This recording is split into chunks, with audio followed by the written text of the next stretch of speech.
Buen día, jóvenes. El día de hoy vamos a tratar las dos temáticas que se abarcan para la tercera semana, que es currículum más allá de la teoría de la reproducción y los pilares de la educación. En ese sentido, cuando nosotros hablamos del currículum en la cuestión de la teoría de la reproducción, tenemos que plantearnos qué es la escolarización, cómo es la escolarización en el Estado moderno, es decir, cómo la escolaridad funciona para reproducir el saber, las habilidades y las formas de interacción social. Dar respuesta a esta pregunta no es un acto meramente deliberado para decir que en la sociedad se replican los actos que se tienen por tradición o por cultura. No, todo tiene que estar previamente estructurado. Por lo tanto, cuando empieza el autor, desde esta parte de la teoría crítica, cómo la escolaridad funciona para reproducir el saber, pues es muy claro. Nosotros, al hablar de cómo se da ese procesamiento de formación, pues tenemos que tomar en cuenta los aspectos, cuestiones contextuales, que es aquí la parte política, la cuestión económica, la cuestión social, la cuestión educativa.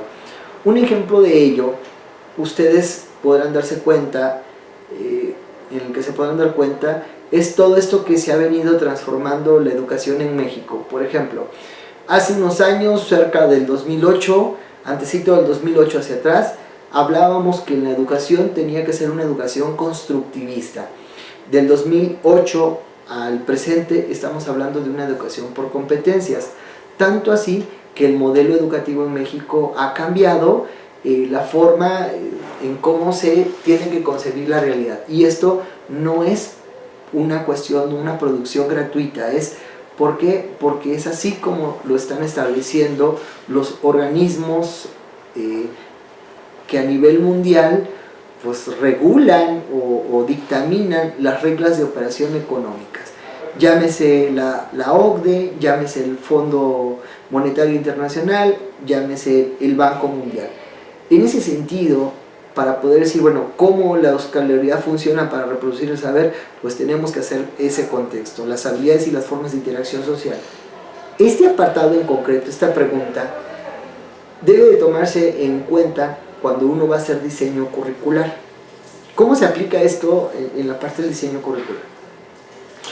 Va en el sentido de que si tú vas a hacer un planteamiento para crear una licenciatura, debes de hacer un famoso estudio de factibilidad. Es decir, el estudio de factibilidad debe de reunir requisitos a nivel macro-regionales y a nivel micro-regionales.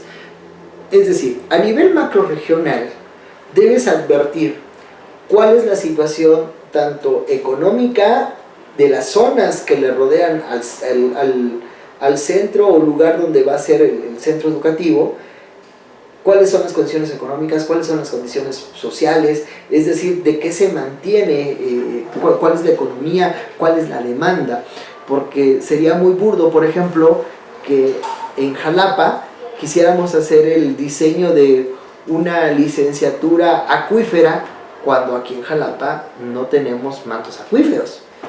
Y ahí, por eso la importancia, cuando dice, cómo esta escolaridad funciona para reproducir el saber, hay que contextualizarlo. En este sentido, ustedes encontrarán que es pues el razonamiento dialéctico en el currículum lo que va a cartografiar las circunstancias históricas. Cuando hablamos del concepto de cartografía, busquen por favor, es un concepto que comúnmente se habla en las cartas náuticas, que es decir, cuando ese texto habla de cartografiar circunstancias, el rumbo de las circunstancias históricas y sociales, es decir, cuál es nuestro modo de entender el mundo, cuál es nuestro modo de entender la realidad. Y aquí el currículum pues es el que nos va a decir cómo vamos a entender la realidad hoy en día a partir de las competencias. ¿Por qué hoy en día a partir de las competencias? Repito, porque estas instancias, estos organismos internacionales, como el Fondo Monetario, como la OCDE, como el Banco Mundial, son los que están estableciendo precisamente cuáles van a ser las reglas de operación para distribuir un gasto social, para distribuir lo que se les da en los proyectos sociales, y decir, bueno, cómo tu sujeto, cómo tu nación vas a garantizar que yo pueda, o sea, vas a garantizar que yo pueda recibir el pago del préstamo. Esto de las competencias, y perdón que me adelante a hablarlo porque lo vamos a hablar en el siguiente punto, tiene que ver mucho en este sentido cuando establece cartografiar circunstancias históricas. ¿Cuáles han sido las rutas de mejoras que ha tomado el gobierno? Hablar de competencias, y sí en el desarrollo de conocimientos, habilidades, actitudes y destrezas, cuando ustedes lo lean en cualquier plan y programas de estudio de educación de gobierno o educación pública, se van a dar cuenta de algo. Habla y dice, hay que desarrollar competencias para la vida, en la vida y desde la vida. ¿A qué viene este sentido? Hoy la nación exige sujetos pensantes, sujetos críticos. Pero como dice Paulo Freire, ¿de qué te sirve una educación niveladora si tu pensamiento no es publicado, si tu voz no es escuchada? Y en ese sentido, por eso se viene mucho la crítica a esta educación por competencias, porque pareciera ser que se están formando sujetos en serie con determinadas competencias para responder a las demandas económicas de los países primermundistas. Y no nos vamos a meter en ese dilema, sino más bien reflexionar el por qué nosotros concebimos la realidad como la vemos. Y esto tiene que ver mucho con la formación disciplinar que cada uno tiene. Yo como maestro en docencia universitaria, como coordinador de un área de evaluación, como esta parte de acreditaciones a nivel institucional, puedo decirles que mi realidad es concreta y que mi realidad busca la calidad en los procesos educativos. Pero la misma acepción que yo tengo de la realidad no es la misma que ustedes puedan tener o que pueda tener un licenciado que estudió las artes, porque se va a ir más hacia las partes blandas del conocimiento y yo me voy más a las partes del razonamiento. En ese sentido, pues, el razonamiento dialéctico en el currículum implica que el sujeto haga una reflexión precisamente sobre estas cartografías y advertir cómo la educación, pues, como reproducción social, busca reconocer ese papel, el papel fundamental para mantener la identidad de una sociedad a través de las generaciones. Llámese, ustedes pueden advertir, la historia de nuestro país. Otro de los puntos que ustedes van a encontrar es la reflexión sobre procesos que pueden servir para mediar entre las pautas actuales del pensamiento y la conducta. Repito, hoy necesitamos formar jóvenes competentes, con una conducta idónea, es decir, con un conjunto de conocimientos, habilidades, actitudes y destrezas que conlleven a resolver problemas en la vida cotidiana. En ese sentido, repito, ¿cómo se aplicaría este concepto de lectura? Cuando hagamos o planteemos un diseño curricular, tenemos pues que advertir lo que sería un estudio de factibilidad, y ese estudio de factibilidad macrorregional y microrregional me va a decir cuál es la factibilidad de que una licenciatura sea acorde a la realidad donde se va a establecer el centro escolar. Esto tiene que ver también mucho con lo que vimos en la lectura pasada de la parte de la cognición. ¿Por qué? Porque va a determinar cuál va a ser el perfil de egresado que yo voy a querer de esa licenciatura. Y bien, ustedes van a encontrar como un segundo texto aunado a este contenido lo que es el tema de los saberes de los pilares de la educación. Este texto de los pilares de la educación es de un autor llamado Delors, Jacques Delors, en 1996, publica este escrito a través de la UNESCO, en donde establece un contexto. Y él dice, ¿cuál es el panorama o la realidad educativa, social y económica que el sujeto está viviendo hacia esta era del siglo XXI? Y dice, bueno, la educación enfrenta retos y plantea dos tipos de retos. El primero es cómo la educación va a poder orientar, dar esas pautas náuticas ante la información que hoy en día es digitalizada y a través de la World Wide Web, lo que es la www, que precisamente ha tenido la relevancia de decir, toda la información que puedes encontrar en internet, la educación tiene que buscar esas cartas náuticas para saber navegar sobre esa información. Otro reto que tiene es la orientación de la formación de los educandos. Y aquí viene algo cuestionante. Él dice que ante una realidad que en la sociedad se vive, una cuestión de individualismo, de lo que en su momento establece Lipovetsky en la era del vacío, cuando puedan igual consúltenlo para que tengan una idea más concreta de lo que estoy hablando. Delors dice, el sujeto se enfrenta, la educación se enfrenta a esto, el sujeto se encuentra en una era de individualismo, una etapa vacía, una etapa egocéntrica, hedonista.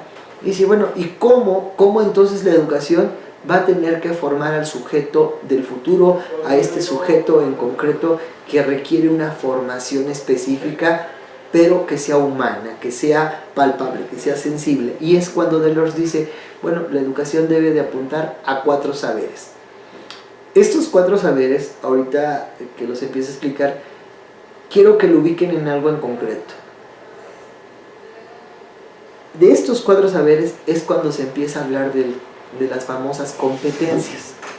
Delors, cuando dice el famoso saber conocer, saber aprender, saber convivir y saber ser. Son 4 saberes que son a lo que se les conoce como los pilares de la educación. Es lo que toma el constructivismo y dice, el sujeto hoy debe, en las partes de las competencias, saber resolver problemas, saber aprender, saber a desaprender, saber aplicar el conocimiento. Pero Delors hace establece estos 4 pilares a partir de lo siguiente, cuando dice, ¿qué vamos a entender por el saber conocer?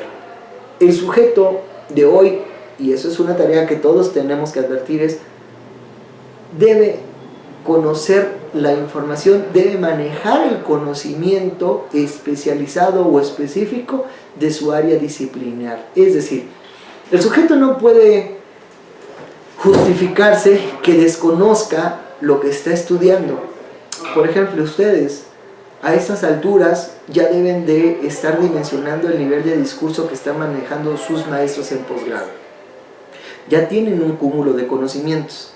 Deben de saber manejarlo y saber interpretarlo. ¿Para qué? Repito, para solucionar problemas en la realidad. El segundo pilar va en el sentido de saber aprender. ¿Y en qué va el sentido de saber aprender? Es decir, que ese conocimiento que yo reciba pueda aplicarlo en la realidad. El saber aprender, que va aunado con la parte del saber hacer.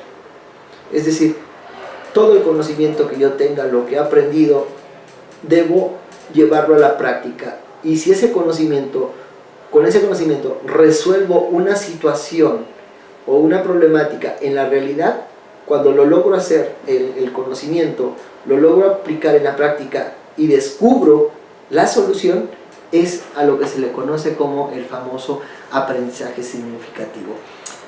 He aquí la importancia por qué los conocimientos o los contenidos deben de llevar a esta idea de aprendizaje significativo, es decir, que el sujeto desarrolle la competencia necesaria, elemental, para resolver una situación en la cual tiene que dar una respuesta para la vida o para el ámbito profesional.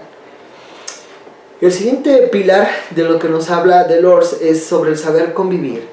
Acá dice, bueno, que el sujeto está rodeado de situaciones y lo primero que debe de entender es entenderse a sí mismo.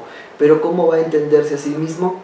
En la comprensión del otro, en esas interacciones sociales, saber cómo tratar al otro, saber cómo llegarle en ese discurso, entender que somos parte de este mundo y que este mundo es parte de un todo. Nosotros somos parte de un todo. En ese sentido, saber convivir es respetar las reglas, saber pedir las cosas, saber exigir las cosas, es decir, el talento de cómo puedes relacionarte tú con los demás. Y por último tenemos el último pilar, que es el saber ser. Este va enfocado en el sentido de que te conozcas, tú como sujeto seas tú mismo, es decir, busques ser auténtico, no que busques ser una copia barata de lo que las marcas o la tecnología hoy en día en tendencias te piden, no. ¿Qué es lo que te hace a ti un ser único? ¿Qué es lo que te hace a ti ser un sujeto auténtico? Y esto tiene que ver mucho con la personalidad. Y esto tiene que ver mucho con el nivel de autoestima. Es aquí entonces donde Delors dice, son estos 4 pilares los que tendrán que visualizar la educación para el futuro en el siglo XXI. Y es aquí donde surge pues este discurso de tratamiento de las competencias. Por eso para mí fue importante ponerles este texto de Delors, porque prácticamente es el inicio del nuevo enfoque educativo que se da a nivel mundial sobre competencias. Pero estos son los 4 pilares esenciales para poder entender la realidad en un contexto de neoliberalismo, en un contexto globalizante, en un contexto de mundialización. Por mi parte, pues eso sería todo. Deseo que tengan una excelente semana. Cualquier duda, ya saben, está el foro para establecer ahí las dudas y se dé la retroalimentación necesaria. Que tengan un excelente día, jóvenes.